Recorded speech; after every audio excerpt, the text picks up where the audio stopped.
Horatio Spafford was a brilliant young lawyer who was a rising star in 19th century Chicago. He had a wonderful wife, 4 beautiful daughters, and a steady gig at a reputable firm, a bright future. In the spring of 1871, he chose to invest pretty heavily in his city's real estate market, which is a decision that he came to regret in the fall of that year when the Great Chicago Fire devastated his hopes for advancement, along with many, many lives. Not too long after this misfortune, his family decided to cross the Atlantic Ocean so that they could be with their friend, evangelist D.L. Moody, as he spent some time preaching in England. Now, Horatio was going to have to catch up with them later on due to some fire-related business, which kept him in Chicago for a little bit longer than the rest of his family. A few days into the trip, the boat that his family was on inexplicably collided with another vessel, and the catastrophic accident left Horatio's wife, Anna, the sole survivor of their family on board. All 4 of their children were lost at sea, along with over 200 other souls. When Anna finally made it to England, she sent this telegram to her husband back in America. It said, "Saved alone, what shall I do?" As Horatio undertook his own cross-Atlantic voyage to join his bereaved wife, he wrote a poem which soon became a hymn and is today a prayer that is prayed by millions of Christians around the world.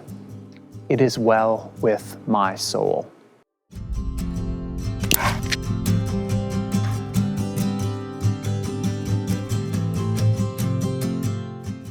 Now, when you connect with this song in the light of that kind of backstory, when you understand that most of it was actually written while he was traveling over the same literal waters that stole so much from him, Spafford's prayer of surrender becomes all the more stirring.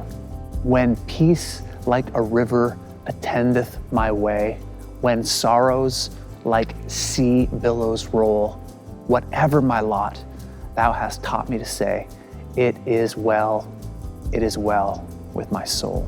There are so many scriptural allusions packed into the 4 original verses of this song. The 4th verse in particular is sort of a pastiche of Old and New Testament texts that speak of the eschaton, or the end of the age, the coming of the kingdom. And Lord, haste the day when my faith shall be sight. When we will see and know even as we are seen and known.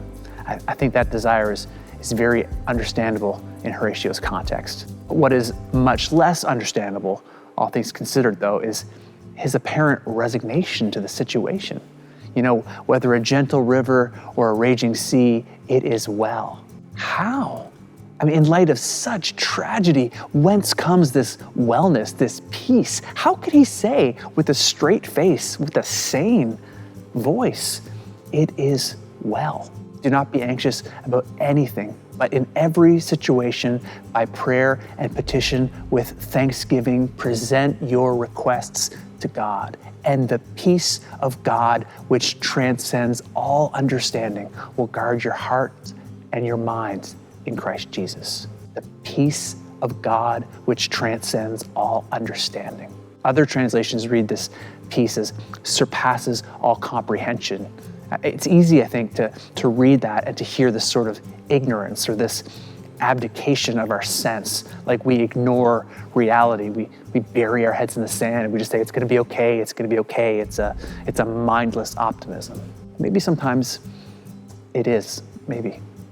It's worth noting, though, that the root word that is translated here as either transcending or surpassing is translated elsewhere in the New Testament as not only being above, but being in authority over or governing. So in other words, the peace of God is not above our understanding in the sense that it is out of reach, but in the sense that it forms, informs, and directs our understanding. In Christ, our minds are being renewed, a process that transforms our whole being and sets us at peace. Come what may, for those who are in Christ, it is well. It doesn't mean that we don't feel. We feel deeply because God feels deeply.